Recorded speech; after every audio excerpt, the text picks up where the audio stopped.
inspiring her peers through every project she takes on. She's a fearless voice for youth empowerment and an authentic expression. Please give a huge warm welcome to Linda El Faisal.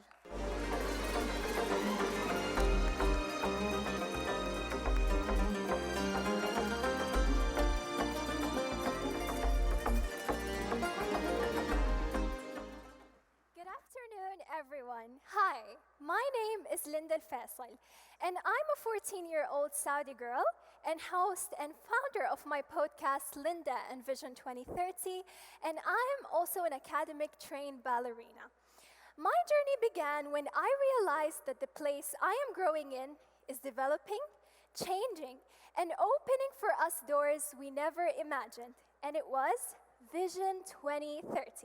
And this is what led me to make my own podcast, Linda and Vision 2030, not just for the people to hear about the developments and the changes here, but to make them understand the magnitude and make them feel proud. And this is why I'm also proud to represent the voice of Saudi youth, a generation that does not wait for the future because we are already building it. Under the guidance of Vision 2030, Saudi Arabia didn't just open doors. It created a whole new world full of possibilities, a world where we, the youth, are not standing on the sideline. We're leading, innovating, and transforming every field we touch. And as we continue to shape the future, we never forget our roots, our culture, and our heritage. Our foundation and pride, reminding us that progress means nothing without identity. What was once a national vision has now become a global inspiration. Vision 2030 is no longer just for Saudi Arabia. It's a message to the world that when you empower your youth, you empower your future. It's also why I want to express my deepest gratitude for His Royal Highness, the Crown Prince Mohammed bin Salman, for believing in us, empowering us, and showing to the world what Saudi Arabia is about and the youth of Vision 2030. Today, as I stand here at Miss Global Forum, I carry my country, my generation, and a promise that the youth of Vision 2030, guided by His trust and vision, will not only meet the future, we will define it. And the most incredible part, some of the goals that were meant for 2030 are already happening today, from sustainability to sports, from entrepreneurship to entertainment. And this is what makes also Miss Global Forum so meaningful. It's more than just a forum. It's a place for ideas, action, and impact. A place where young minds and leaders connect to shape the world we all want to live in. And which brings me to introduce a man whose story, in many ways, began on a path not so different from mine. A young teenager star who trained with discipline and ambition. In his case, football, and eventually rose to lead his nation on the global stage. From that point on, his career grew into something extraordinary, and truly something I can only aspire to emulate. Beyond his remarkable successes as an athlete, with trophies, accolades, and global achievements, he has also stepped into media, presenting and running a successful business. He has partnered with major international social and tech platforms, and through his foundation, worked to advance social mobility and uplift young people, helping them to develop the skills and their confidence to reach their potential. Now based in the Middle East, his journey has only expanded.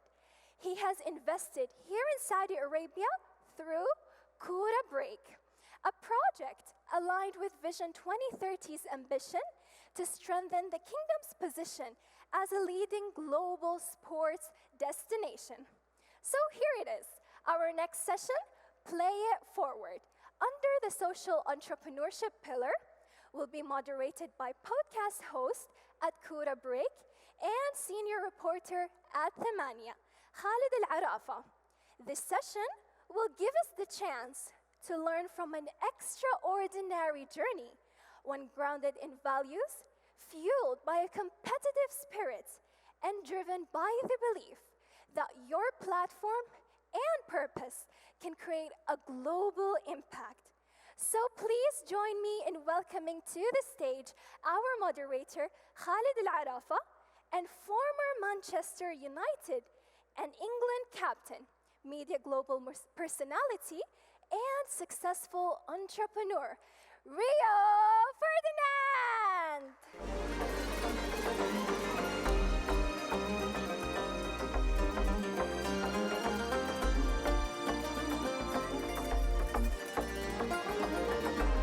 Hello, welcome to the stage. Can we take a memory photo? Yep. Yes, all right. With only him? خلاص يلا. No, you're gonna come back. Where do we look? Anywhere, just look in the middle, and Okay. every camera will picture that. All right, thank you. Good Thank you. luck. السلام عليكم. سعيد بالتواجد في هذا الملتقى الجميل العالمي. أشكر اللي أعطاني الفرصة أني أكون موجود مع شخصية عظيمة. Do you understand what I'm saying? I'm waiting for you to speak English كيف to me so حالك؟ I understand. How's everything? Very good, thank you. Rio Ferdinand.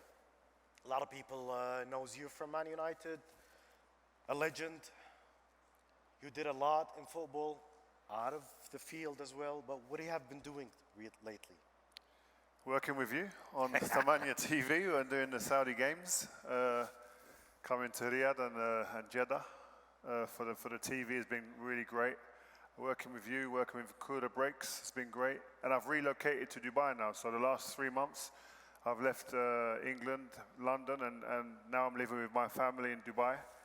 And we're having a great adventure at the moment. So I'm really enjoying that.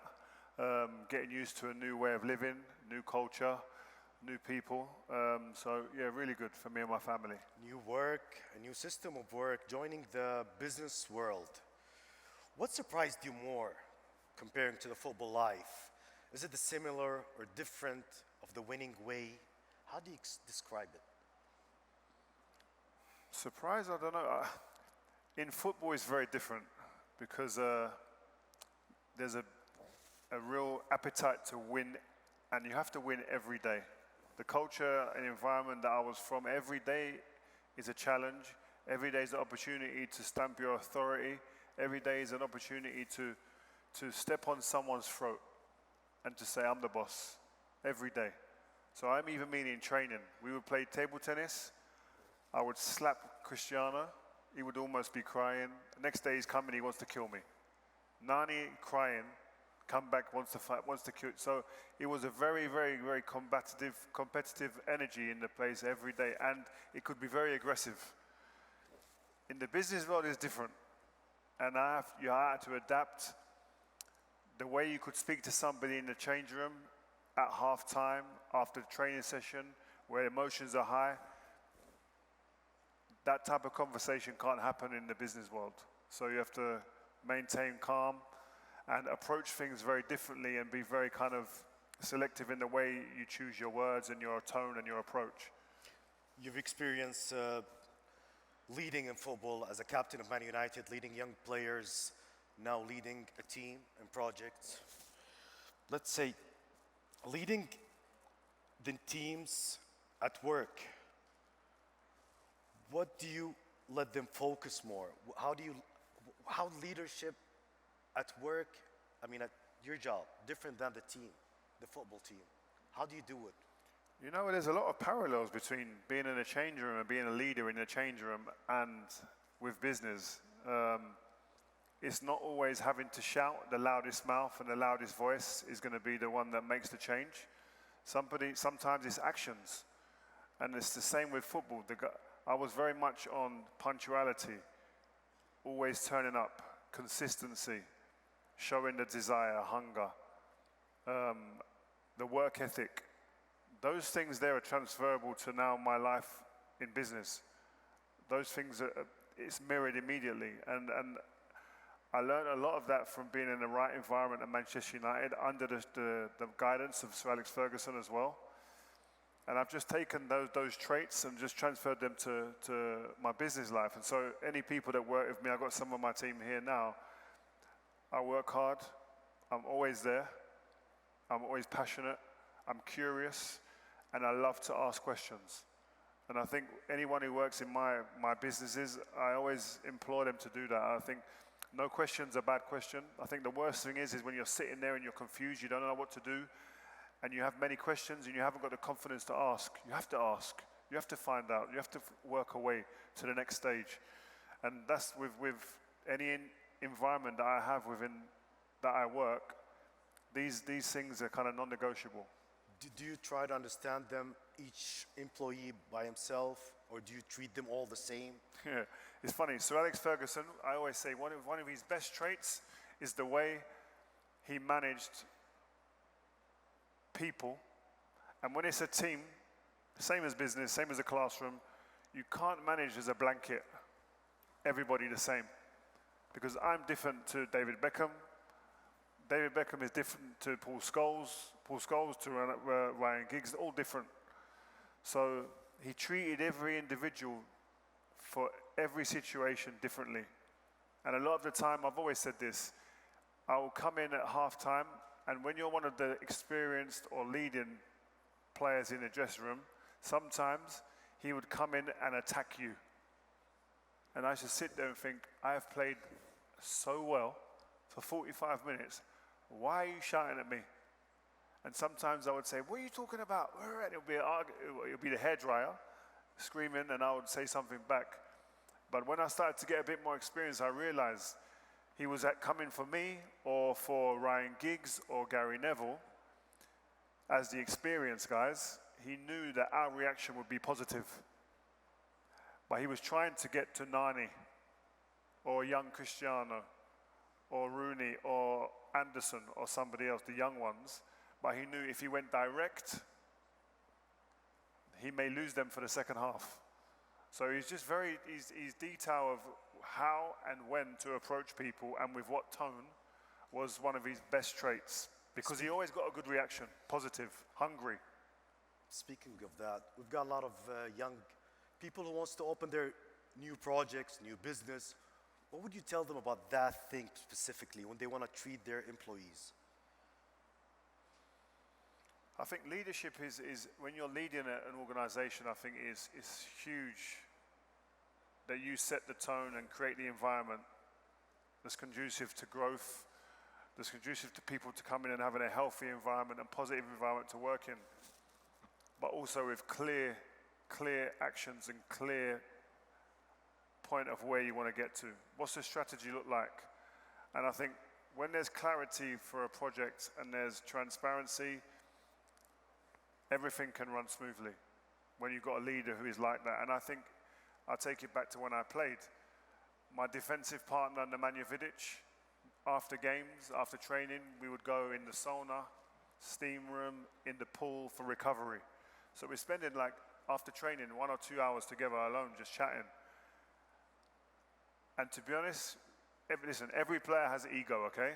We used to sit there and say, hey, the manager's not even talking about us, man. We're the defenders, we're no goals against us. He's always talking about the strikers, the manager's this, and we would think, it's us, the players, that are doing this, man. Us defenders, we're doing everything here to keep us at the top. And it wasn't until he left, when he left, I realized how powerful management is, how powerful it is to have a leader.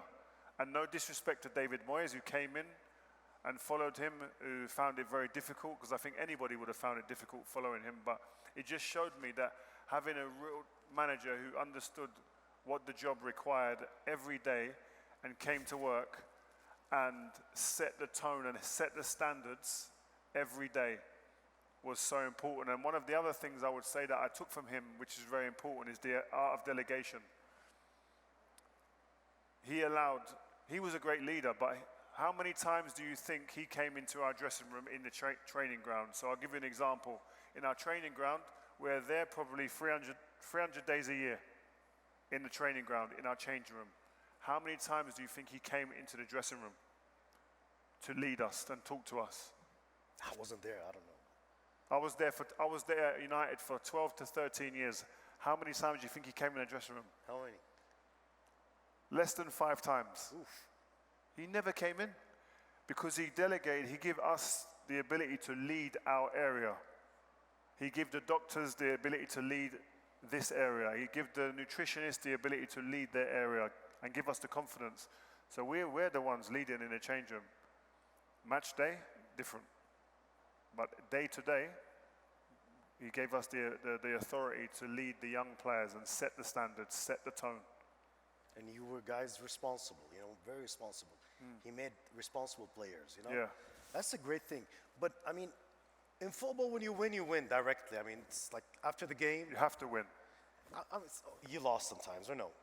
Why are you saying that? I'm just asking you. I don't know. No, we lost. Yeah, we lost. You have to learn to lose, but it's not nice. Yeah, when you win directly. But in the world of business, the business of, it's a long term of winning. And how did you adapt of waiting this long term to find out if you won or no? I didn't have to learn because I think people forget that.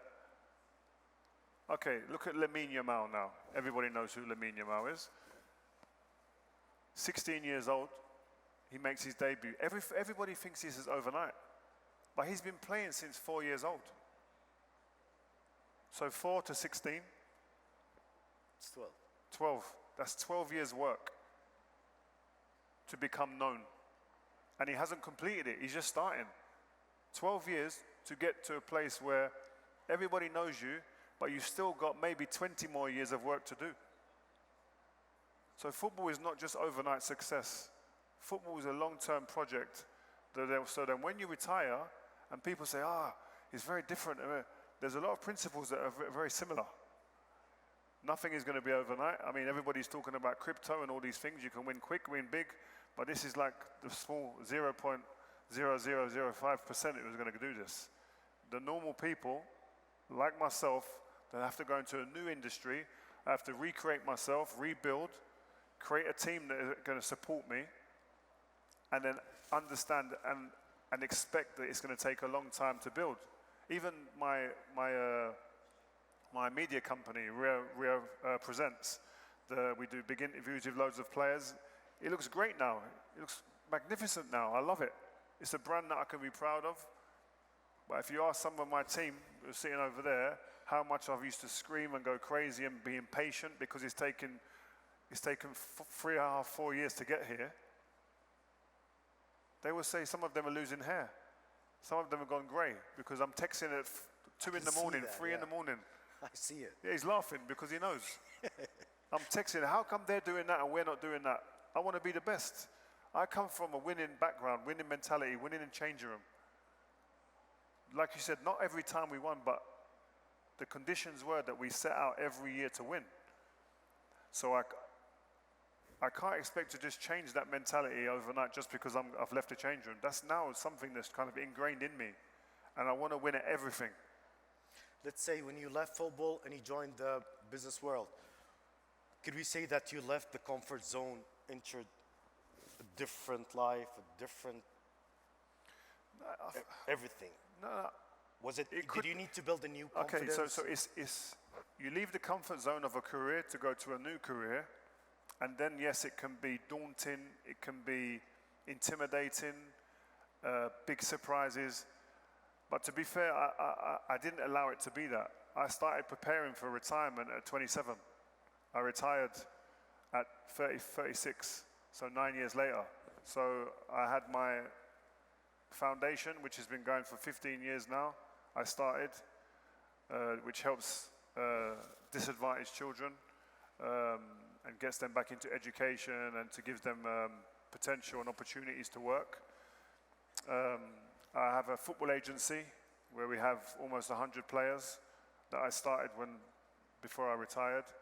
The Rio Presents media company, I started 5 magazine when I was still playing. These are things that I set up, so when I retire, I'm ready I have options. And you did a prank show. I saw it as well. Yeah, I done a prank show. This was good. I'm going to do another one.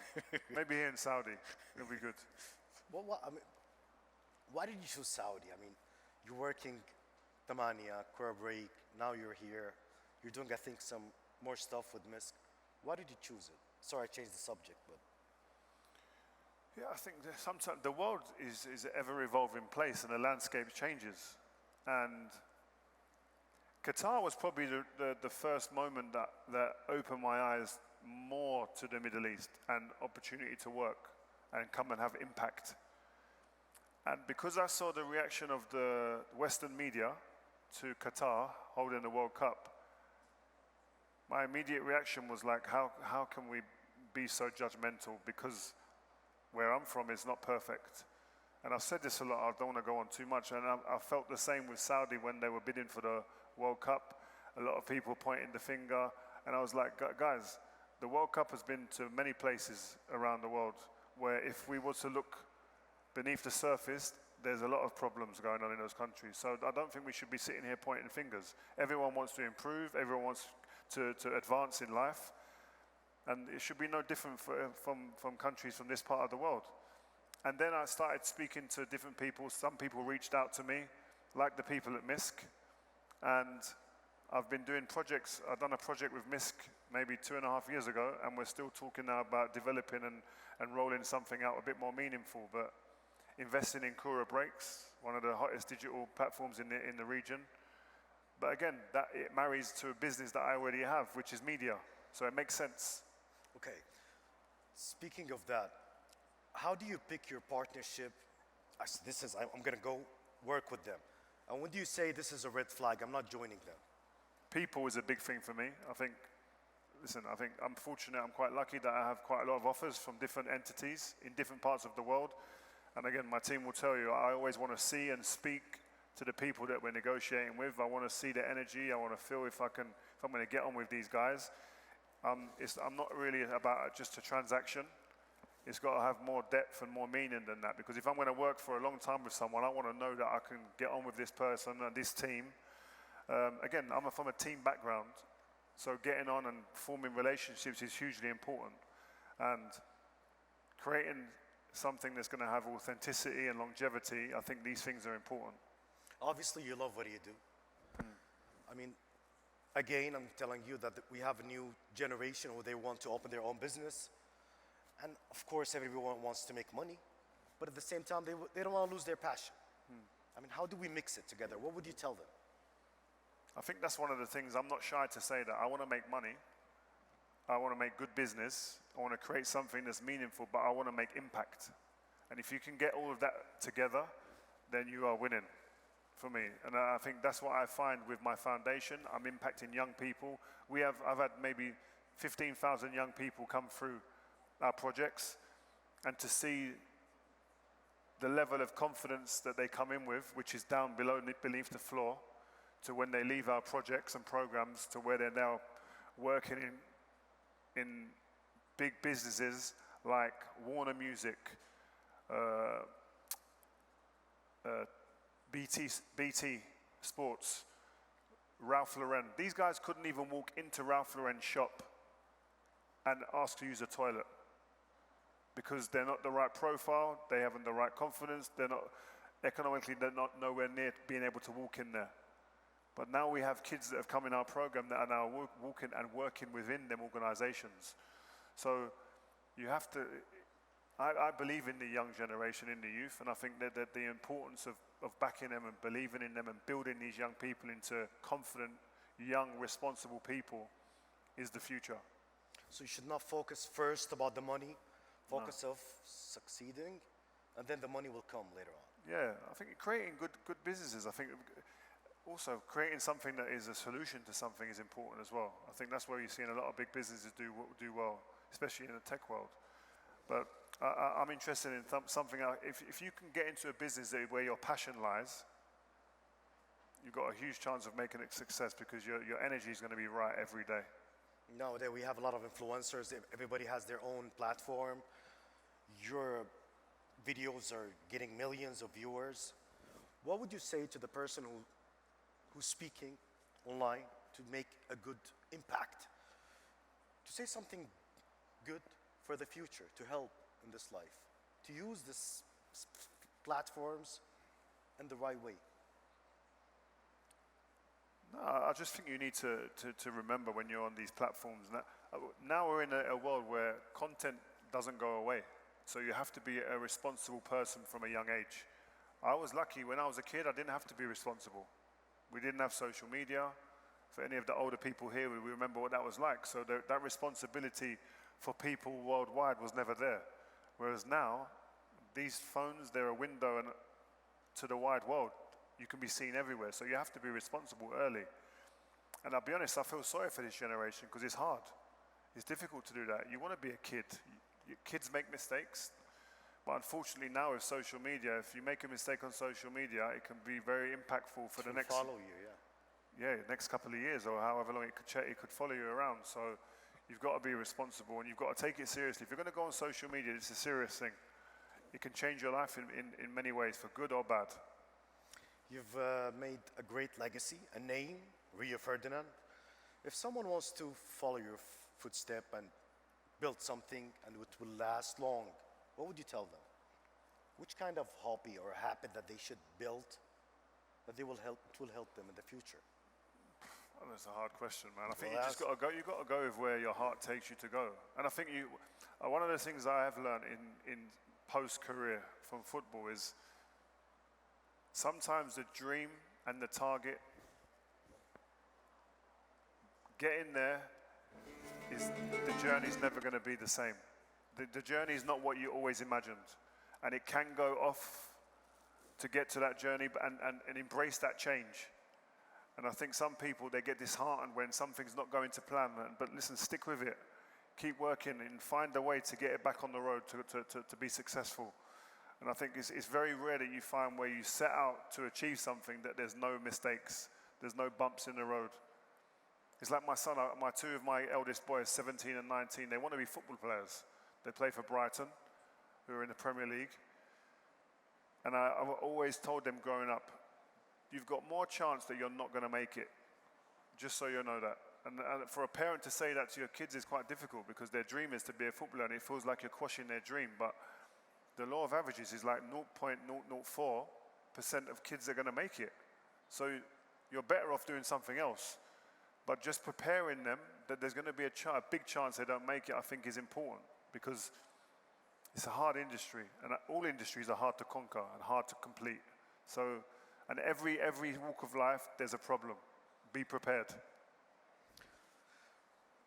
Rio Ferdinand, the player, when you switched to the Rio Ferdinand, the investor, the businessman, what did you change in your personality, and what's the thing that you kept from this personality, the past personality with you? Maybe you can answer that question better than me. What did I change? It's like maybe what I said at the beginning, like if a player wasn't doing something right in a game and I wasn't happy, I'll give you a good example. Wayne Rooney. He's like one of my dearest friends in football, but I probably argued with him more than anyone else in my whole life. Every game. If the ball went up to him and the ball wasn't controlled right, I'm screaming. I'm going crazy. Half-time comes in a change room, we are going crazy at each other. And him the same to me. We actually spoke about it on my podcast recently. But then transferring into business, you can't really be that aggressive and you can't really be that emotional. Why Rooney? Why? Because HR. HR is one thing, but also people are, in the office is built differently. Sport's different. There's a lot of emotion that carries on during and after the game, which is with business, it's not the same. And you don't get that intensity in the moment straight away. You have time to step away and think more so. Or even though I'd had a big argument with one of my guys the other day, but you get time to step away and take time and move on. But yeah, just the approach to people, I think, is very important in how you lead and how you run a business, because respect is very important. And you need people to feel valued. You can't just keep talking down like this all the time. You need people to feel valued in a position, valued in the business that you're trying to build, so that they can wake up every day and feel that they're part of it and going to go and give you their best every day. Rio, I mean, everybody wants to hear the conclusion. I mean, you're still young. I mean, you have a lot of years at work, at experience, life, but the conclusion of what you lived, give us advices. No, I think for me, if I can give you for me, I've been luckily enough, I've worked hard through my football career to create a legacy, which is of success and winning at Manchester United, a great football club that's dear to my heart. But in the next chapter of my life, people are going to remember that, but I don't want it, when I'm near the end, if people are always talking, the first thing is about Manchester United and Rio the footballer, then have I really done what I'm meant to do after? Have I had the impact that I want to have? And that's what keeps my fire burning, that is trying these new projects, is building the companies that I am and trying to impact the young people that I'm trying to impact. So I would like to think in the next 10 years that when people are coming up to me, they're coming up to me about either one of the businesses like the media company or the young people that I've affected. And then they're talking about, oh, mate, what the time with Manchester United when you won this or this moment, but as a secondary. And I know it's not going to be every time, but if I can get close to that, then that's where I'll sit and go, you know what, I'll be content. Are you on the right track now? Yes, I think. No, What do you like most, the football life or the business and the digital life and this life? I like, but listen, making content for people to consume and meeting the guys and staying in with all of the players and the former teammates. This is, I'm living a dream, you know, because I'm getting to still stay in contact with some wonderful people and make great content doing that. And staying in football is great because my three boys, I have a 4-year-old, a 17 and 19-year-old, they all are football crazy. And if I could pay for them to play football, like every parent, you will do it. But you can't do that. So you have to just support them and nurture them and give them the right tools to become players. If they do, they do. If they don't, they don't. But to see my kids with a passion in the game, it reminds me of when I was a kid and that fire burning, which is great. But I get great relief of doing the other stuff that I do, like I said, with impactful stuff or the different businesses that I'm involved in or the investing even. Okay, I'm going to ask you a question, but that's not here, you know. Okay. You've said something to why Rooney, if he was playing right now. To who? Rooney. That if he was playing right now, he'll be the top scorer. It will be easy for him. For you, if you were playing right now, how do you describe it? Would it be easier than back in the days? Are we recording this? Here we are. Yeah, I have to be honest. I think I would be the best now if I played. I just think if I look at the strikers now, if you look at just number 9, the best in the world, Mbappe, Harry Kane, Haaland, Lewandowski now is very old, but still top. That's 4.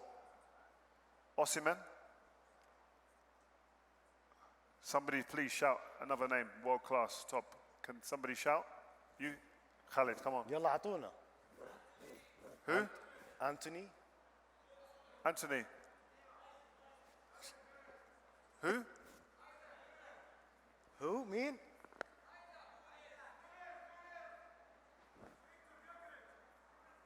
No, see, this is what I'm saying. These names, they're not resonating, you know? It's not hitting home. The 5 guys I mentioned, they're way superior than all the other ones. No disrespect. Now let's go to my time now. Arsenal front 2. Thierry Henry, Dennis Bergkamp. Chelsea, Drogba, Anelka. Eto'o was there a little bit. Ronaldo, the phenomenon. You go to Real Madrid. R9, Ronaldo, Phenomena, Raul. So you want to keep going? life was harder. I went to Inter Milan. The forwards I'm playing against, I walk out the San Siro. Zlatan, Adriano. You want me to keep going? We still have 1 Kaka, minute, yeah. Inzaghi, Milan. Yeah? Should we keep going? In You have a Spurs, you have Berbatov, Defoe, Robbie Keane. These guys are scoring 100 Premier League goals. Like the list, the depth of strikers is You will win very the Ballon different. d'Or right now if you play. No, I wouldn't win anything, but I'm just saying that the level of competitors, the strikers I'm playing against, compared to today, one level is here, and the other level is here. Rio Ferdinand, thank you so much. Thank you for having me. I really appreciate it, شكرا guys. لكم جميعا. Thank you. Thanks, mate. Finished? Yeah. Oh, okay. Thank you. Bye-bye. نراكم على خير إن شاء الله.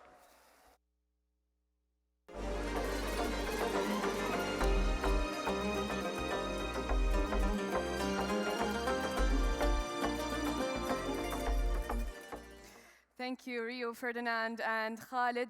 Up next, ladies and gentlemen, we have a very special announcement celebrating the impactful first year of the Challenge for Change program.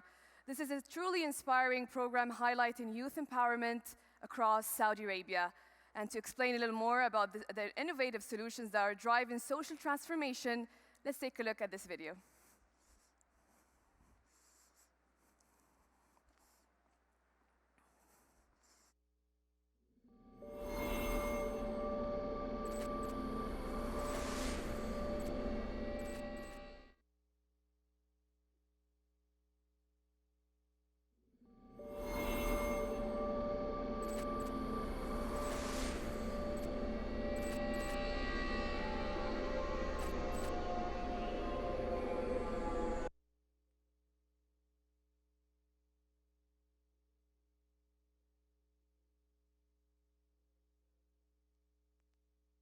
We are incredibly honored to be joined by the Gates Foundation Managing Director for Europe, Middle East, and East Asia, Mr. Joe Sorrell.